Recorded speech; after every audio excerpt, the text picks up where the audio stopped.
Right, this is a worked example for integration by parts. And in this one, we're basically got a slightly more complicated situation. This is resulting from the sinx involved. So we have to actually apply the formula twice. So let's just kind of bang on with it. So this is what we're integrating e to the power of x sin x. We're going to apply this formula. This is our formula derived, as we said before, from the product rule for differentiation. But that's how we sort of remember it, really. We miss out the dx's in there, sort of for brevity. So we've got two functions multiplied together here, e to the power of x and sin x. That is a little. So e to the power of x times sin x. So we have to decide which is going to be our u in this formula, which is going to be our v prime. So we revert to our little precedence table, and notice how e to the power of x is exponential, sin x is trig, then trig is further higher up or further to the left in our precedence table. So our sin x we assign to u. Okay, so that gives us u equals sin x and v prime equals e to the power of x. Now that's the derivative of v. Okay, so if we can fill in the other things that we need. U prime is the derivative of u, so that's cos x, and therefore v is the integral of e to the power of x, which is e to the power of x. Okay, so that means our left-hand side, which is this uv integral uv prime, is going to be equal to, just written the little u's and v's in and below here, e to the power of x sin x.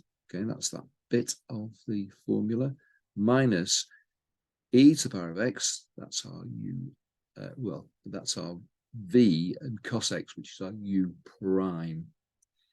Okay, so that's all right, but we've got something very similar here to what we started with. So this is the point where you sort of say, well, has it really helped? Well, the point is, if we now apply the integration by parts formula to this part, and we're using u equals cos x in this situation, v prime equals e to the power of x, so therefore u prime equals minus sin x, v equals e to the power of x. Then what we get is this, and obviously we used a bit of color just to kind of illustrate that. So we get that integral, so that is basically applying this to this and expressing it as this. And that is that. All right. So what we got? So we've got that. That's sitting there. We've got that. That's sitting there. That's nice. And then minus the integral of, well, this is the outcome of doing this. Well, oh crikey, we've gone back to where we started. Right, but fear not, because what we've got here is an equation to solve. If we add this onto both sides, because this term is the same as that, so if we add this onto both sides, we get two lots of that on the left hand side equals something which is